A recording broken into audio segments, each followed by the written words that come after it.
right. Yeah, everyone, I just wanted to give you all a little bit of background about John.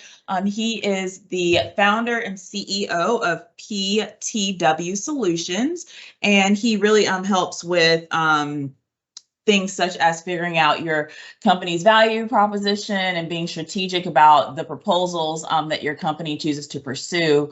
And so just really helping to navigate that government contracting space. And as we know today, he's going to be speaking to us or speaking to you all about pricing. And so, yes, we'll go ahead and get started. Then, John, I'll turn it over to you. All right. Well, I appreciate you, Tanel, and your the PTAC, now Apex Accelerator organization. You guys do some powerful work, and looking forward to helping your membership capture more government contracts. Thank you. Can you guys see my screen okay?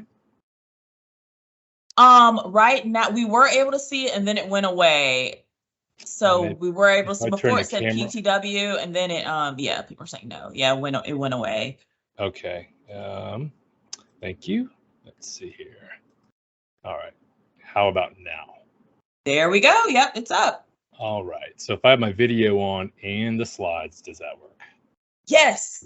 Perfect. All right. Perfect. So thank you. Sorry for the technical difficulties again. I'm IT challenged. You'd think as someone born in the late 70s who had an Apple Mac back in the 80s, I would know a little bit better, but technology just moves so fast, and and now I asked my 13-year-old daughter to help me, and she was at school today. So anyway, forgive me for that. So today we're going to be talking about pricing, general pricing 101. I think everybody knows what it is, but I'm going to kind of get into, a lot of the theories, right? So for me, pricing is more of an art than a science. And what I mean by that is, art is very subjective versus science very objective, right? Science is very fact-based, evidence-based, and pricing is a lot of that, right? So, at the end of the day, it's about a specific number for a specific client that seals a deal, so to speak. So that's the science part. The art is, how do you attract the client? What is the ideal client? So I think we start with kind of some general questions, right? And so, first and foremost, what industry are you in? In the federal GovCon space, the industry I would classify as something with a specific North American industry classification system number, a NAICS code. So that would denote kind of an overall industry. Then I would kind of drill down a little bit more and kind of look at the market. So the market in this case would be kind of what a product and service code is, a PSC code. So all the government solicitations have a NAICS code and a PSC code that is important to learn and understand. And the next part of the question is, what kind of customers are you looking to attract? And I think all of these questions apply to not just federal government contractors, but state and local ones as well as companies that do direct to consumer or business to business on a commercial level.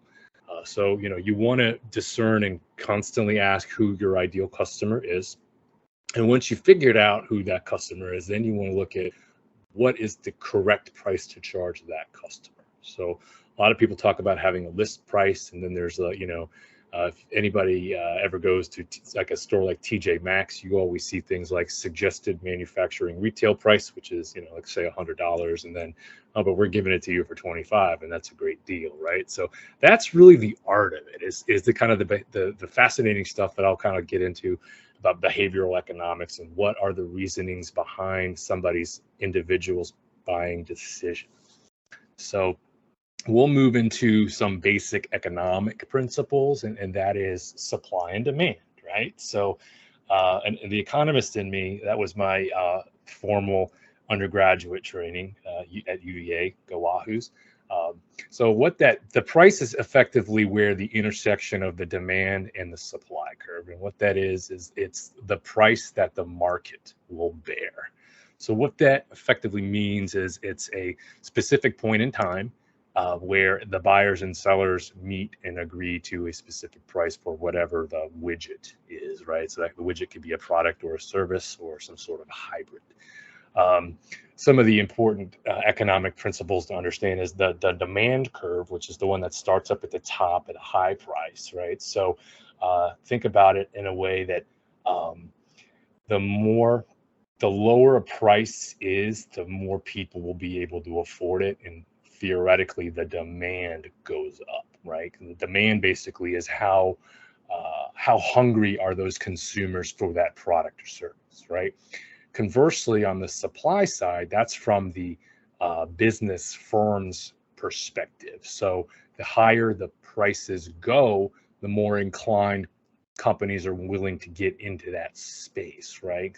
You know, the thought is a higher price, there's larger opportunities to for larger margins and to kind of or be kind of undercut some of the leaders, so there's a couple different strategies and tactics that we will get into that makes sense for all kinds of businesses. So regardless of whatever business you're in, price is super important to understand and what it is and how to set them. So we've got some basic economic principles here. So I think the biggest part about pricing is really understanding your client and customer base, right? So who's buying your products?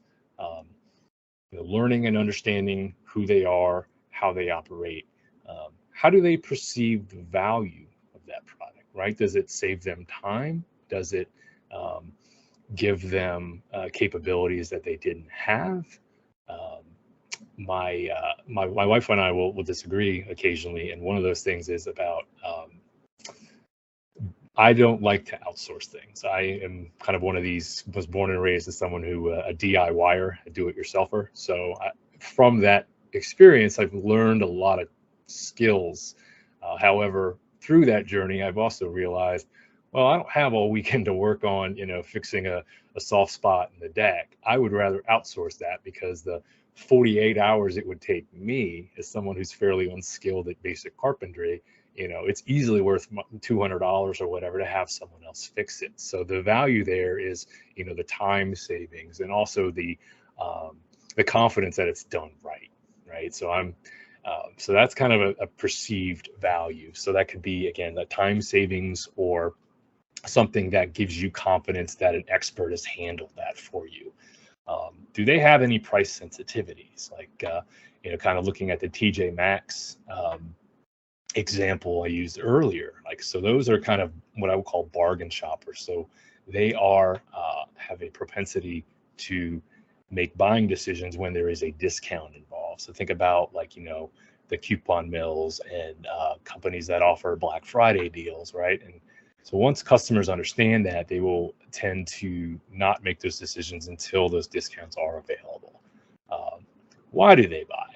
And when do they make purchases? Those are kind of along the same lines of the other two questions, right? So these are just kind of exploratory questions to ask yourself, but also your potential clients. It's easier when you do have clients to get that specific feedback, but it's important to ask questions in a way to kind of get them to open up and figure out exactly why they are buying it, and what is the specific feature or service that is that they value the most. What was the straw that broke the camel's back, so to speak? Or maybe that's the wrong analogy, but the trigger that made it a go versus a no-go, right? So these are a lot of the questions that you would like to ask, your clients and potentials about how to understand how to price your products.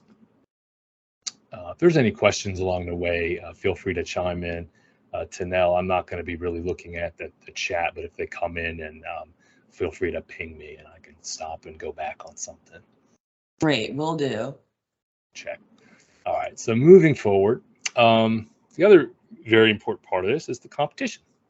So a lot of companies will, when they're contemplating starting their own business, they'll look at some of the other market leaders and maybe the up and comers, and try to figure out, okay, if I'm going to hang my own shingle, so to speak, and do my own business, I need to study my competition. There's a lot of people that, try to mimic what their competition does, if it makes sense for you.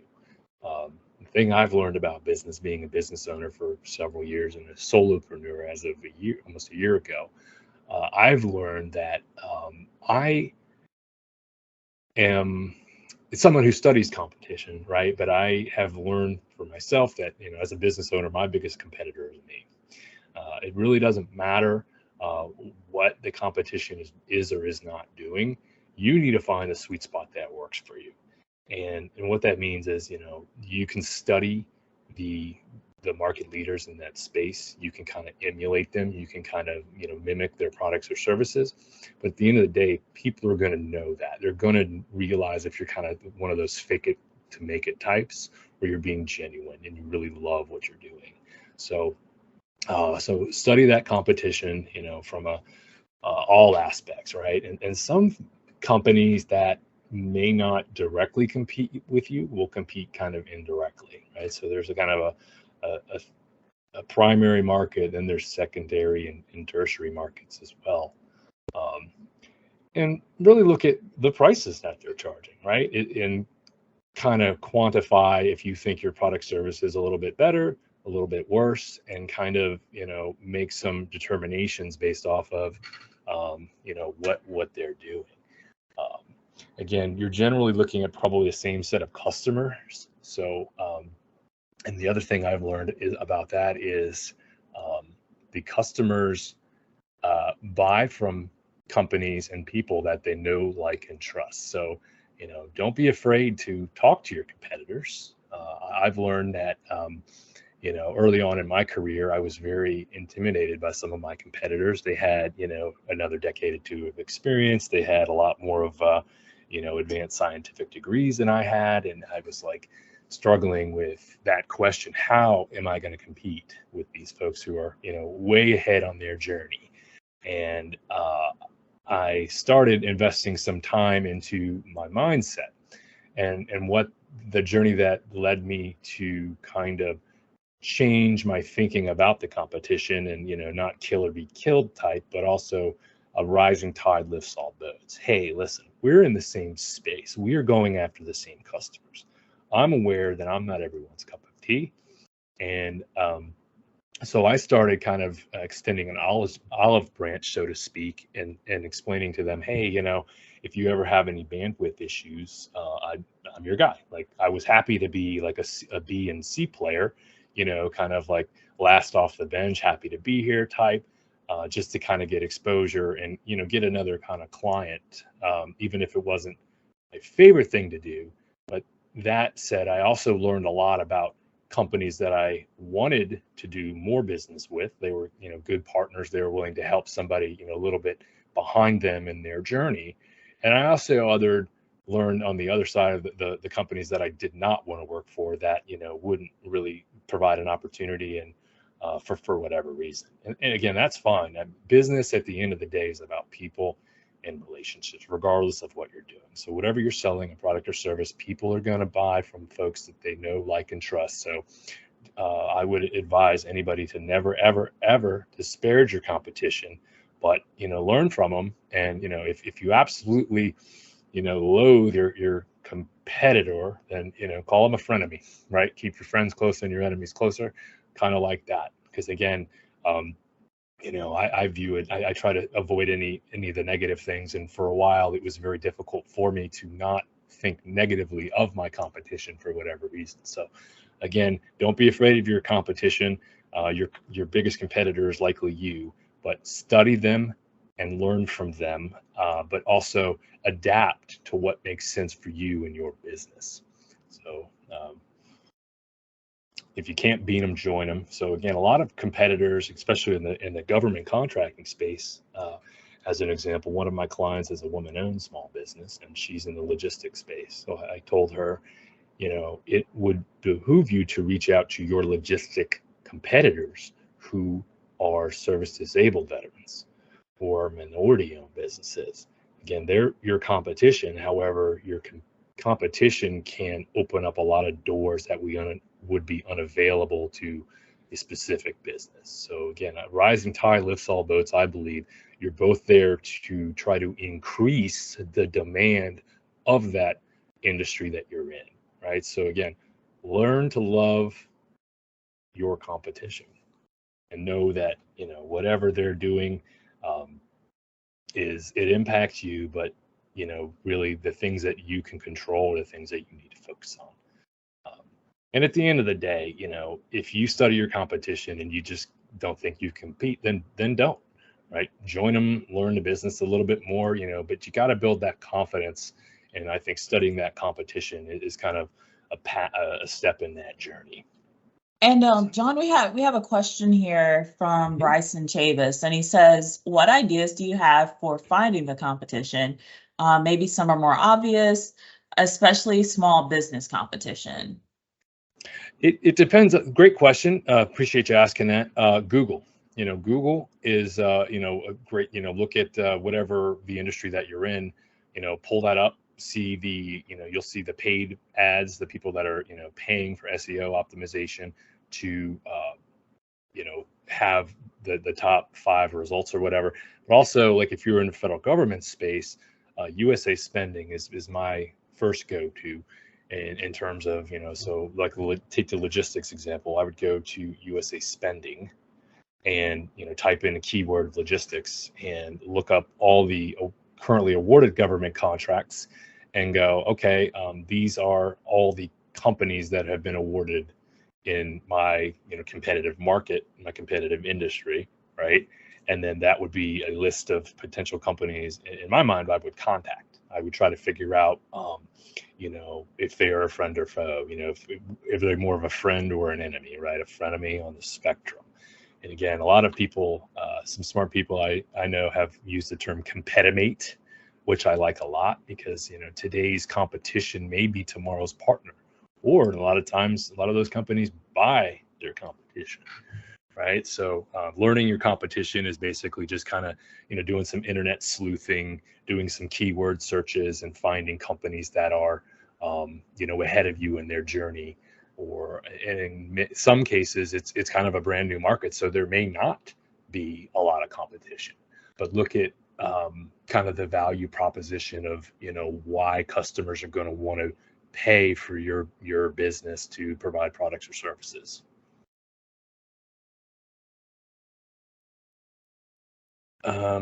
So here's a little bit about kind of sales 101.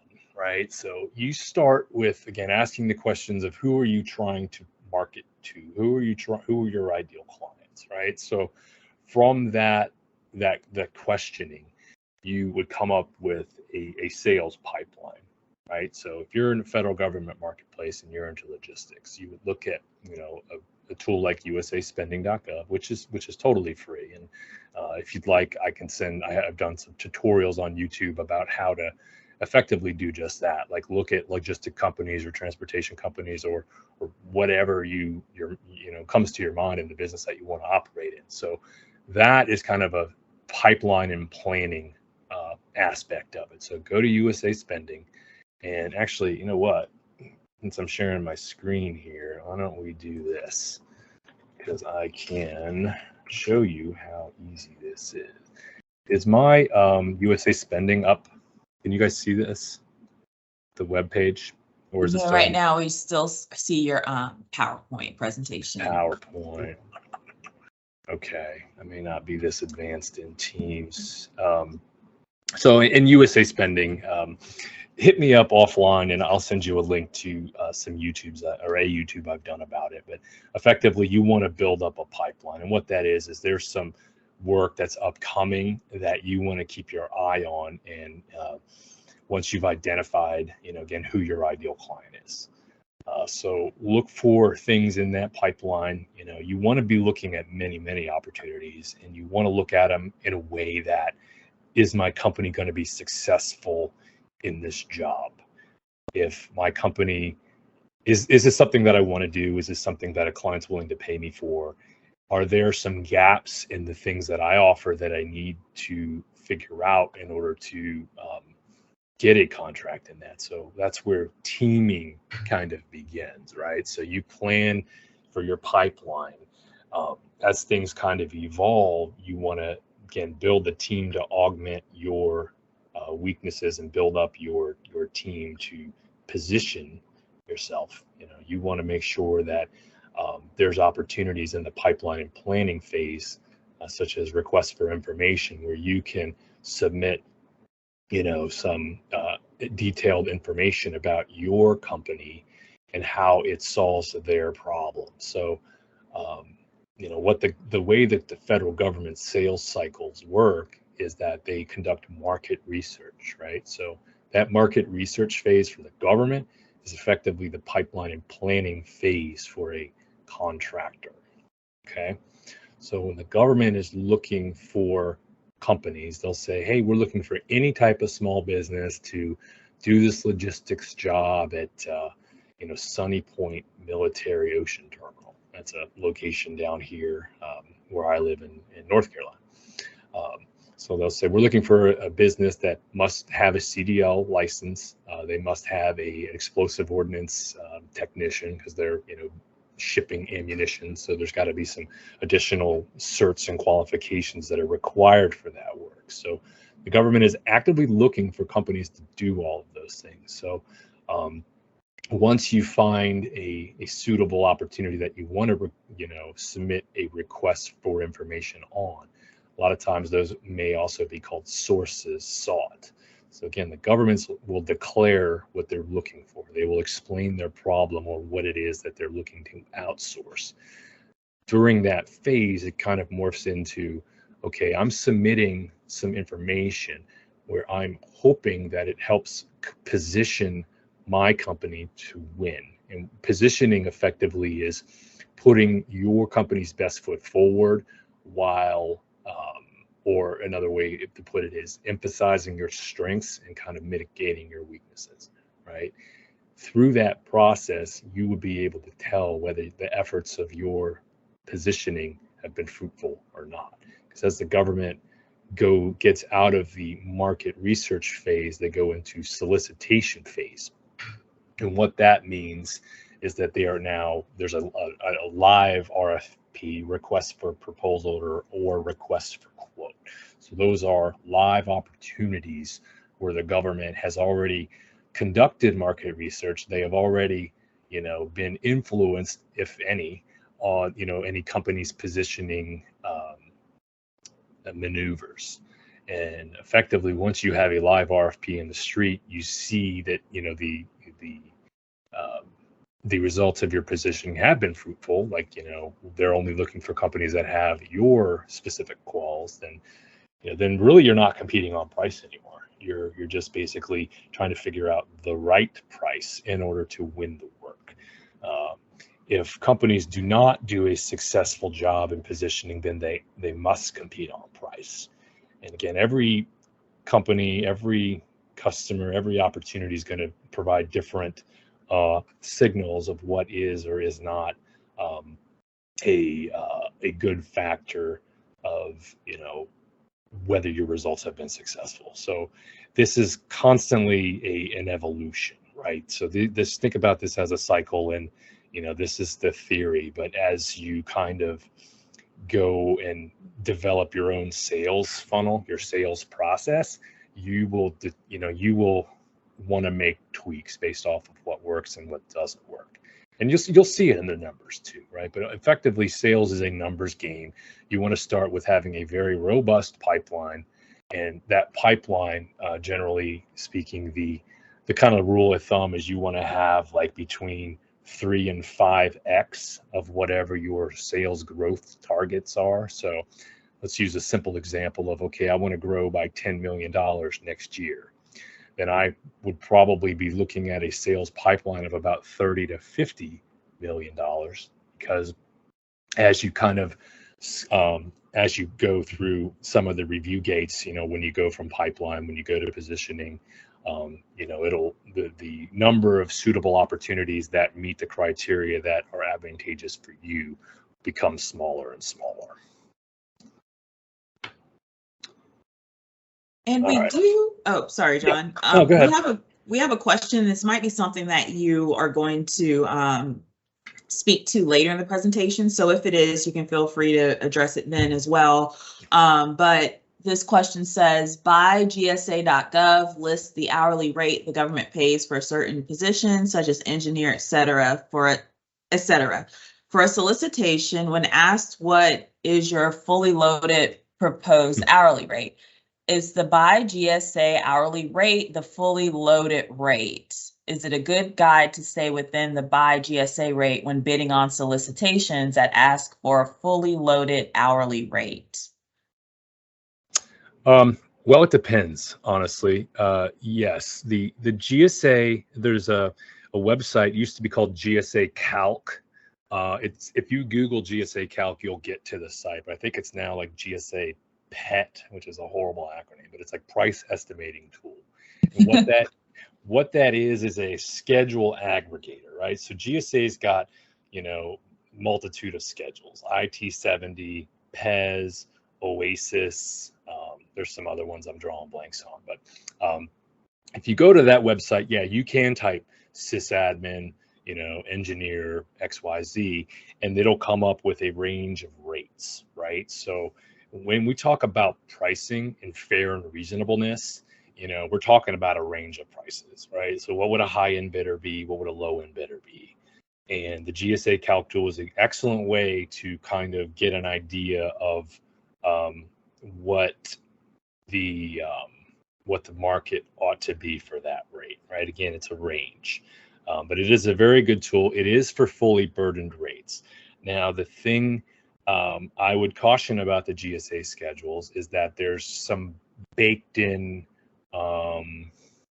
costs in there that aren't applicable in a lot of cases, like the industrial funding fee, the IFF, and it's fairly nominal. I think it's 0.75%, so 3/4%, that are padded into all of those rates.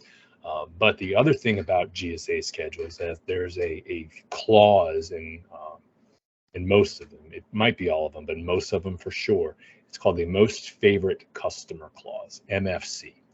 And what that means is that GSA expects that there are discounts off of those GSA schedules. So if you are using GSA to kind of help you determine what your fully burdened rate should be, use it as a top dollar, because the discounting is probably anywhere between 15 and 25% off of those rates in terms of what the schedule is and what executed awarded contracts are under.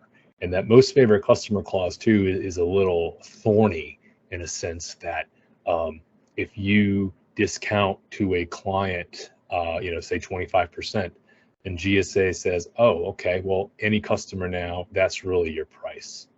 So it can be something that has gotten companies into a lot of trouble. But again, it is a great kind of barometer to assess where your prices lay with respect to your competition. And that's a good point, because I use GSA Calc a lot, and it's very easy. Again, I have a YouTube on it on how to use it effectively in that way, like look up a specific labor category, or you can actually download all 43,000 individual schedule rates with also quals, right? Not specific quals, but it'll say this is an associate's degree, or this is a BA with 10 years of experience, and so on and so forth. So it is a great tool, but like any other tool, it's really about how it's used. Sorry, I went off a little soapbox there, but I love the question, and thank you for asking it. Any other questions along those lines? No, we're good. Thank you. Okay. So yeah, GSA is one way that I actually use to kind of do a bottoms down approach, which we'll get into a little bit later. But the most common basis of pricing is cost plus, right? So you have to know what you're going to pay your employees. You have to know that you're going to have to house them somewhere, provide computers, phones, cell phones, internet subscriptions. Then you're going to also have to pay for their leave, their holiday, their health insurance, and then there's mandatory, Medicaid, Medicare, Social Security taxes and withholdings, and then there's the most common. Let me back up a little bit. So this is the most common and simplistic methodology, and it's very important because if you're not pricing based upon covering your costs, then I've heard this a lot where, hey, we're going to make up it in margin. And I'm like, if you're unprofitable now and you multiply that by 1,000, that's a good way to go bankrupt quick, right? But there's some economies of scale involved with that and so on and so forth. We won't get into here. But the difference between direct and indirect costs. So I do a lot of content around that. So a direct cost would be, hey, I'm going to pay myself $50 an hour, right? And so I'm a W-2 employee. My employer pays me $50 an hour. So, in order to make a profit, though, I'm going to have to charge $100 an hour on that $50 an hour. And the difference between that is the indirect cost and a effective fee or a profit margin, right? So in general, indirect costs in labor services businesses consists of three main elements: fringe, overhead, and G&A. The fringe are basically benefits to the employee. There's required benefits, Social Security, Medicaid. Then there's federal holidays, and then you start getting into the elected benefits, which is a company voluntary. Some companies provide 6 weeks of leave. Most companies provide about 2 or 3 for somebody starting off. Then it's pretty standard now in professional services. You're providing a lot of health insurance and benefits, and then dental insurance, life insurance, and so on and so forth. Then we get into the overhead part. That's computers, equipment, tools to do the job. The G&A is kind of the most murky. What that is in order to run a business, you have to have like a team, not a team sometimes, but you need folks that are experts at accounting, legal, finance, sales, and marketing. It's the quote unquote kind of glue of companies, the team that helps win contracts, the team that helps execute those contracts that aren't part of a direct billable team. So focus on scrutinizing all of your costs. A lot of companies will forget about some costs that they incurred way back when. And you really need to analyze all the inputs of the costs that go into making a deal, right? A commission, or the amount of touch points that it takes to. A lot of companies focus on things like customer acquisition, right? And they measure things like how much have we invested in our bid and proposals, and what kind of return of investment is that making. So that's kind of a cost plus base pricing, because at the end of the day, businesses are in the business to make a profit. Now nonprofits are a little bit different matter, but again, every business needs to have a very good understanding of their costs. Value-based pricing. Now this is kind of my favorite, and it's also very challenging to really understand, right? So again, getting back to put my economics hat on, pricing is based off of whatever the buyer's willingness to pay, right? You can talk to any realtor and they'll say, hey, this is what I'd set your house price at, and this and that. And at the end of the day, the only thing that matters is that one customer that's going to pay you over and above what you expected because they just flat out love your house or location or whatever, right? So getting into the grits of that is a little challenging. Again, trying to discern what that value is, because that value is going to be different on every individual, right? So in a sense that in order to maximize your profitability and your revenues, you want to set an optimal price. And optimal is the art of it is subjective. It's different for different people. So how do you kind of, wrestle with all of those things? And, a lot of it's trial and error. I remember a couple years ago, my family moved from the DC area, and we were renting out our house. And I had another friend of mine who was doing the exact same thing, and he had hired a real estate company to figure out how to price their house for him on a monthly rental basis. And it was interesting because I did the same thing, except again, I was the DIYer, and I was like, I know pricing, I could probably figure out how to do this. And the interesting thing is I just looked at Zillow and looked at other comparable houses that were available for rent, and basically was like, hey, my house is nicer than that one, or it isn't as nice as that one, or it's kind of asking those questions and kind of literally going, that's the price I want. it's good enough for me to attract, it's under these ones, but it's above these ones that are a little bit less quality. So it really is a lot of trial and error. And the interesting thing is my friend had paid a real estate expert company to do the same thing, and he had a much nicer house than I, and we almost got the same amount of rent.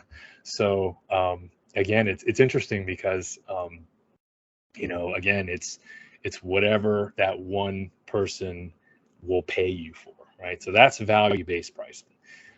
The other thing is, that's involved looking at the competition and what else are those other offerers providing. That's kind of the example I was telling you a little bit earlier. Like, I'm looking at Zillow, I'm thinking my house is a little nicer than that one, and I'm going to set the price point based off of that. So those cost plus value-based, competition, market-based. There's a couple of other ones that I won't really get into. I don't really deal with much on a day-to-day, and they're price skimming, penetration pricing, and dynamic pricing. And effectively what those are just kind of companies starting off, they want to get some market traction. Price skimming is something that you're looking to attract, like early adopters, people who maybe are market influencers, and they will pay a little bit higher than your average customer, right? Penetration pricing is a little bit on the other end of that. You are looking to attract the masses and building up a huge client base, and then your thought is you want to raise prices a little bit later once you have people kind of addicted to your product, so to speak. And then dynamic pricing is what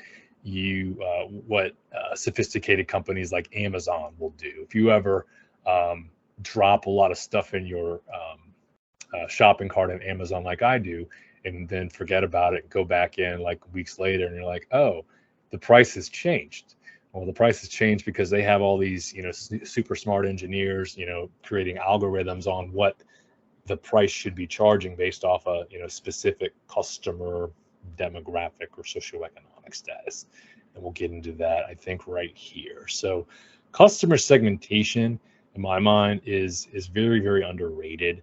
And it really, it's really important for companies to understand, because it really gets to the gist of the value-based pricing, which is my favorite pricing technique, but also the most challenging to really achieve. So a lot of the companies will segment their markets into different kind of groups, right? So think of, I had a lady I was working with, and she sold a plant-based baby formula, and she was trying to, figure out how she can, run her business. And I introduced her to this concept because she was trying to, serve an underserved community and give them, discounted baby formula, maybe a little bit less expensive than what maybe it costs for her to manufacture. And I was explaining to her, there's a different customer segment that is going to shop at, like, say, Dollar General or Walmart for this baby formula than on the other end of the spectrum that are, buying it at Whole Foods, right? And so you have different folks with different demographic characteristics, different socioeconomic characteristics. And there's, plenty of ways to slice and dice it. This list is not all inclusive, but effectively it's, who they are, what's their race, what's their sex, socioeconomic class, and you'll see it in surveys, are you a 0 to 25K household, 25 to 50, so on and so forth.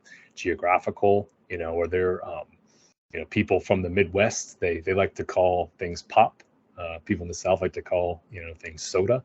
So different geographic regions have different customers in that segment. Customer behavior, some people don't care about the price, they just want what they want. Then you have other people that are very, price discriminatory. They will only buy things when they're on sale.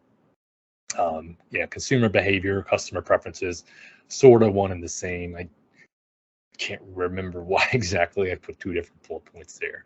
Psychographic data is something that I'm just kind of learning about, but it has to do with personality traits, like think of political affiliations, religious affiliations, things like that, kind of finding people who are alike in in ways that are, not race or economic background or region. So, think like, red versus blue or things like that.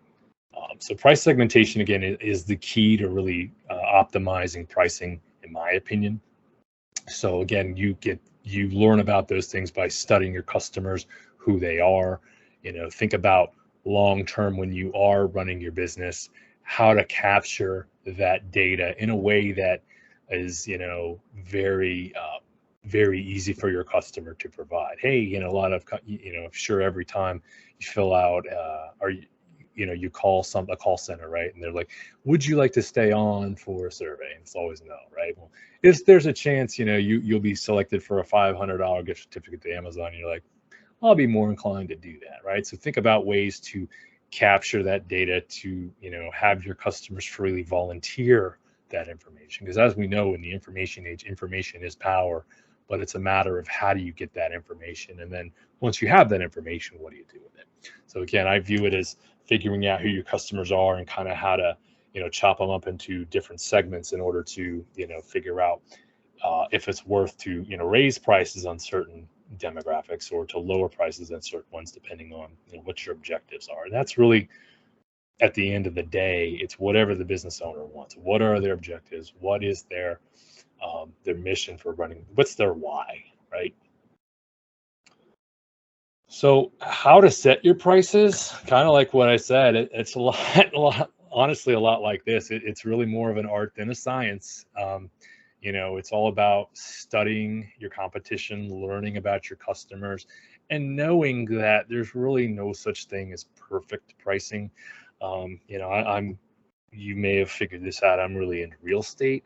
And so, from the real estate perspective, when they're wrestling with what is the starting list price of a house, right? And the fear is, if I list it too high, I'm going to turn off the buyers that may be wanting to buy the house. And they think, hey, the owner's, out of their mind, thinking they're going to fetch this kind of price. So real estate agents technically they would prefer to set a little bit lower price, right? And again, that's because that's the way that sales cycles work. You do not want to have a house that's on the market for a long time. So setting an arbitrarily high price can be very detrimental in a, commodity like real estate, right? Now, setting a low price, the hope is you want to attract that demand, because at the end of the day, real estate, you really just want more than one bidder. You want the bidders competing with each other. So again, it's a lot of kind of trial and error, but a lot of times you really only have to you got to start somewhere, right? And so I would advise probably starting a little bit, where your nearest competitor is, a dollar less than them, or again, depending on what it is, but focus on, your competition and your costs, right? If you are going to bid something with a very low margin, then that's totally fine. Some people start off bidding with almost a zero margin, because if they start getting traction with their product or service, then they know that they can start scaling, and a lot of those costs have already been incurred. So their fixed costs, they've already developed the product, and say that cost them $10K, and they're selling a product for $3, right? So once they've hit that mark where it's kind of, that number has really gone away, they've paid for that initial nut, so now their margins are a lot higher, right? So again, there's really no right or wrong here. It's just a matter of what makes sense for you and your business, but understanding your customers and knowing your competition. Again, what you're really looking for is learn exactly what they're valuing, and you want to get to a point where you are doing value-based pricing, and what the difference is between the actual value and the perceived value. And again, it's all about trial and error. From a government standpoint, having worked for, several different large and small prime contractors and subcontractors, most government contractors are doing this wrong. They're all doing it based off of cost plus, Now, it's not wrong per se, but it's the wrong question in my opinion. Um, my job as a pricing expert is to understand what that customer's budget is and to have my client capture as much of that customer's budget as possible. Um, that said, the competition has a lot to say against that. So then there's kind of this, okay, well, they're going to charge this and I'm going to charge less by $1, or, so then it's kind of like tit for tat. So again, every opportunity is different for what price is the price right or is the price wrong? It really all depends. It depends on the circumstances, it depends on the timing, it depends on the customer, and it depends on, you as the business owner. What are your objectives? Are you, trying to just, provide a proof of concept and see if, this is a viable business, and or are you trying to, make as much money as you can? There's really no right or wrong way to do business. But I do know that if you do not focus on your pricing, you are not maximizing your success. Hey, John, we had two questions Okay. come up. One says, is there an Excel template? I think it's when you were speaking about direct versus indirect costs. Is there an Excel template that we can list direct versus indirect costs to come up with the cost? So it's like a tool, I guess, some sort of tool for that. There are a couple different, yes, there are tools that do that. I actually sell an Excel file that does that. What effectively it is, it's taking something that a CPA has done, right, and look at your fixed cost of doing business and then your variable cost of doing business. When you level up to a government contractor and you need to disclose all of that, so a lot of bids, some bids require just a price. They don't really care how you got it. They just will look at, okay, I got 3 bids and I'm going to go with the lowest one. It's a very simple commodity, right? And other ones, they want to see how you derive the price that you're charging. So that's when you would need a model to provide that and illustrate that. And I have a YouTube that kind of shows the model that I have that breaks it into, your fringe overhead and G&As, which is what the big companies always do. They'll have their own internal, uber proprietary models. There's a lot of customized software out there like ProPricer that would kind of help you with that. If you're familiar with the FAR, there's a FAR 15-2 table that provides some pretty good insights as to what that should entail. And there's also, if you look at the DCAA, I can't remember, I think it's a cost accounting standard manual, but there's a lot of good information out there on what, but there's really not a one size fits all. It's kind of like most companies have their own model that works for them. And again, you can contact me offline and we can talk about a model that makes sense. But, effectively they're looking for a systematic and repeatable process on how you got from a direct labor cost to a fully burdened rate, right? So what are the indirect rates that you expect? What do they pay for? And then what kind of margin that you want? The government's very big on ensuring that they're getting taxpayer value for their procurements. And that is a requirement for many different contracts. Once you get past a certain level, you get past the micro purchase threshold, you start talking about, millions of $1 million plus deals that you are going to need to spend some time on having a repeatable process to where ultimately you will know like what your multiplier is, right? So if I have a 2-all multiplier, I pay my people $50 an hour, I charge 200. I'm sorry, I charge 100. But a 4x multiplier would be a 200. 4x is probably way too much, but typically contractors have about between a 1.5 and a 2.2 multiplier, and those multipliers are inclusive of those indirect costs and a effective fee or margin. A lot of the lower cost providers, they're they're pretty bare bones. They don't provide a lot of health insurance benefits. They don't provide, a lot of good equipment for their people to use. And on the high end, there's, a lot of highly specialized professional engineering types that invest a lot of money in their health insurance and their 401k contributions and all of those things. So they have a higher multiple, and those multiples, it really, at the end of the day, from, again, my perspective, it's all about the value. It's what do I get for that labor multiplier? Do I get a workforce that's going to stay with me?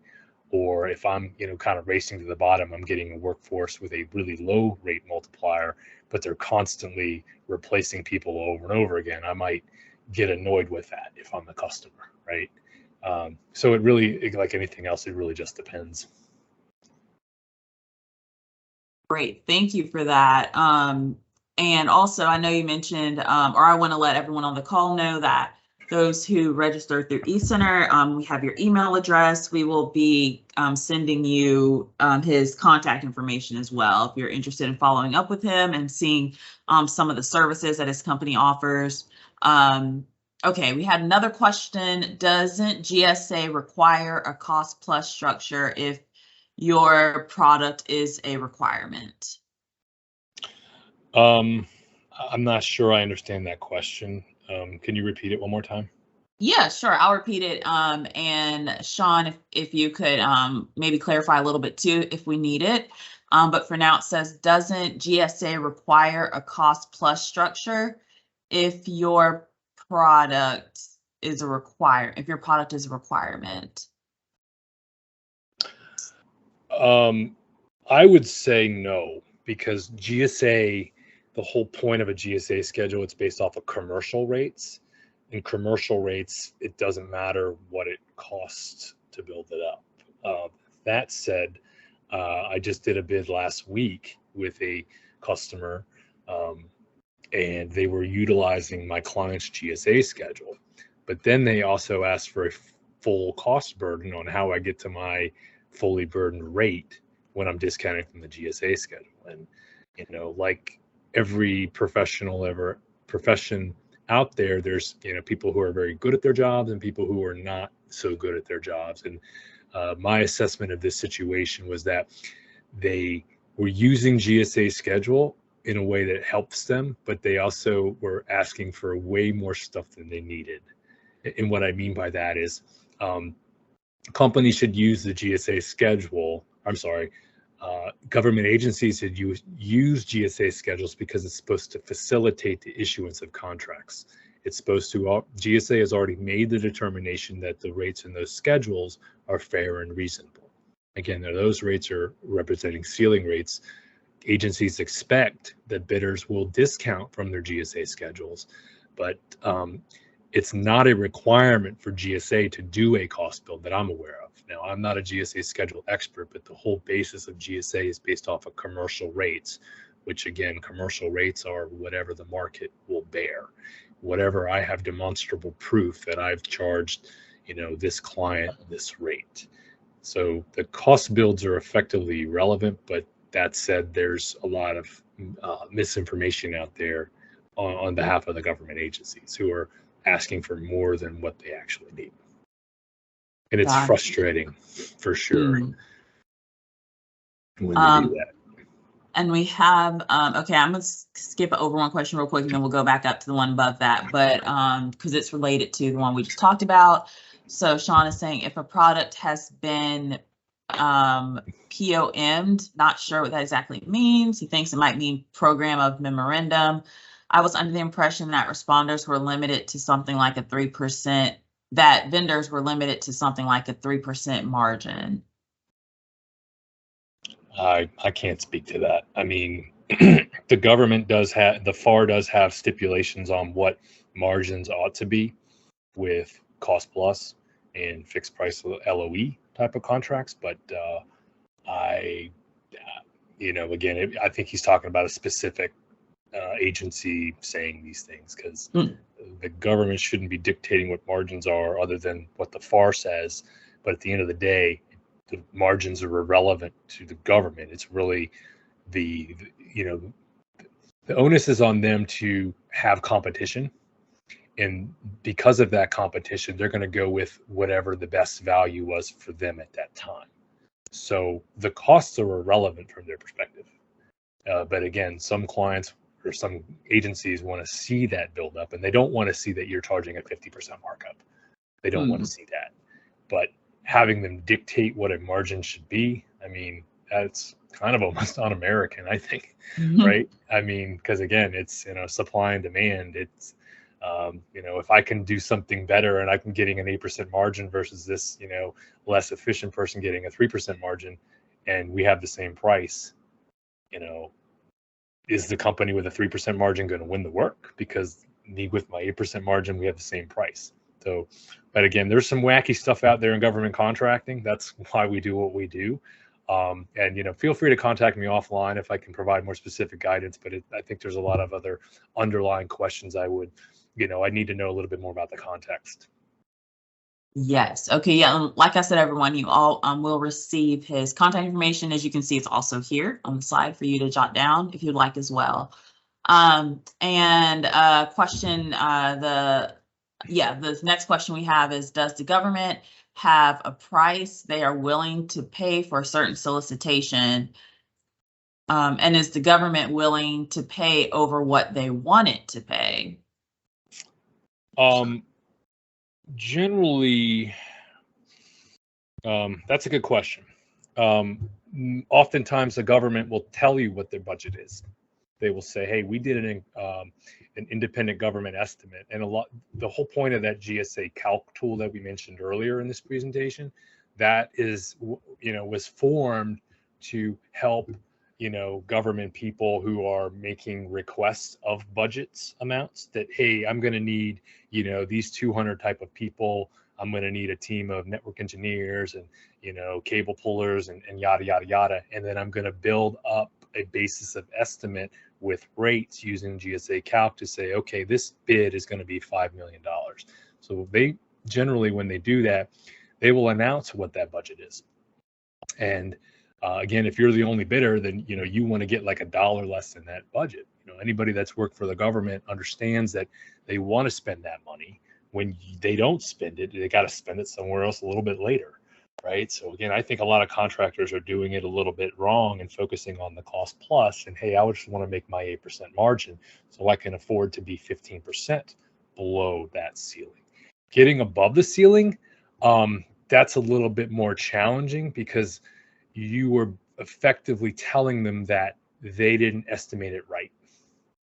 That would be one way to look at it. If there's a compelling reason why you can't execute it within that ceiling, then you need to conduct some customer outreach, build up those relationships, build up that customer intimacy to figure out, okay, let me understand how you came up with this ceiling, because I'm doing my own numbers and this is my sweet spot. This is what I do, and I'm coming up with like 40% above that. Right. So having those conversations about it, but generally speaking, the government announces what they're wanting to pay, what their budget is. And a lot of companies will say, okay, I'm going to shoot for 30% below that or 15% below that or whatever. It's very much, one of these games where if I'm a low cost provider, then I can afford to make money on 30% below that. That's great. Then, but again, your competitors will say something about that and they'll be like, well, you don't want to go with this low cost provider because there's going to be constant turnover. You're never going to get the work done, whatever that makes the most sense, again, without disparaging anybody, but, highlighting your company's strengths and mitigating any weaknesses that you have, but also knowing how those competitors operate, what the word on the street is on them, right? How they operate, again, part of the things that I do is, competitive intelligence. And that's one of the strengths that I have when I have a large business client, is because I can approach potential teammates and partners of my clients, and they don't know who I am. They don't know who I'm working for, and I'm not under any obligations to disclose that either. So I can really get a lot of information out about, who's potentially bidding on an opportunity and maybe what their philosophy is or strategy is to win it. And again, a lot of these government contracts too, it's you gotta win the bid to get into the the arena to when you can actually bid, right? So you got to win those IDIQs to be eligible for those task orders. Because a lot of times I win a, $50 billion ceiling on an IDIQ. And what that effectively means is I have a license to hunt. I can, now go grocery shopping in that store and now get specific, the specific task orders where the money is. And then that'll be a whole new kind of bid and proposal cycle. Does that make sense? Or I kind of went a little bit on a tangent there, I feel, but. Oh, no, they said great answer. Thanks. So that's good. Thank you. And we had another question. And just as a means of housekeeping, please get in your questions. We have about 5 or 2 more minutes scheduled. So just be sure to get into your question within the next couple minutes. But our next question is, when setting up a payment form or method for the government, which or what are some of the best payment providers? For example, Stripe, would that be a good one? I am not fluent in the government purchasing cards. That's what they use, the P cards. I wouldn't know how to answer that. My experience has mostly been invoicing for services and, connecting the financial organizations of my clients to DFAS, defense, finance and accounting systems, learning their DODAX and making sure that they set those up correctly. I would imagine Stripe or any one of those ones would be sufficient. But it really is more of a question for your client, for that client. What that client would want. Yeah, because if they can purchase on a card, it seems like Stripe would work, or Square, or any of those, companies that do that. Any of those should be sufficient. I've never heard of one not working or a preference over one or the other. So I hope that helps. Yeah, thank you. Let's see. All right, got it. Thank you so much for your input.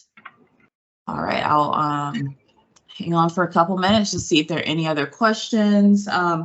Again, and yeah, if you do have more questions, I know in the beginning, John was discussing really knowing your competition, knowing other prices. I know that this can especially be helpful for when you, let me turn on my camera. This can be helpful for, oh, never mind. All right. Oh, wait, did it come up? Yeah. Okay. This can be helpful as well for when you are especially trying to put out a bid and trying to see how to bid, and really doing that research to see what other previous companies have maybe bid for the same products and services can help you make a competitive bid. And again, your counselor can help you with that. If you're interested, you want to pursue that more, you want some more information how to look into that, your counselor can assist you with that. And also John also provides services as well. He can also assist you with that. Yeah, one piece of advice as well. I have as we talked about, I have an affinity for the PTAC organizations, or the organization formerly known as PTAC, right? But there's a lot of information in those NACE codes, right? The industry codes and the product service codes. And as a matter of fact, if you look at every single opportunity that comes out of SAM.gov, whether it be an RFI, source to solid, or solicitation, request for quote, you can go into USA Spending and drill in those NACE codes and PSC codes. And what that will tell you more often than not is exactly what they've paid for that before. So the golden needle in the haystack, so to speak, is I find that specific order that's the expiring one that this one's replacing. And from that PSC code and NACE code, and then I look at the specific agency or the location of the work, and I get like 2 or 3 contracts that I can be like, hey, look at that. That one ends on the exact day of the one that I'm bidding on starts. So that's, that'll tell you pretty much where you need to price, or what their expected budget is. And, again, anything probably lower than 15% below, it's too low. But again, a lot of times companies will just go, hey, that was awarded 5 years ago. I'm going to go 20% above it because of inflation and, 3% compounded, whatever. So again, there's really no one size fits all hard and fast rule here. It's just a matter of, again, when you bid on something, you need to make sure you're going to make a profit, maybe not on day one, but, through the 5 years of that, because again, if you don't do that, you're not going to be in business very long. But that said, I think a lot of companies err in a side that they don't know the market really well, and they're just bidding a number because someone on YouTube said to bid that 1.8 multiplier, right? And so again, knowing your cost is very important to that as well, and knowing what your direct and indirect, fixed and variable costs are. Yes, thank you. Thank you for that. That's great advice. Okay, well, I think I do not see any other further questions. So, like I said, we will have out his contact information, his website, and a copy of this presentation as well to our clients and everything to get out. So if you would like to follow up with him a little later, you will be able to. And yes, thank you for attending, and thank you so much, John, for taking your time out to present. It was a great presentation, and yeah, have a great day. My pleasure, Tanel. Thank you so much. Thank you.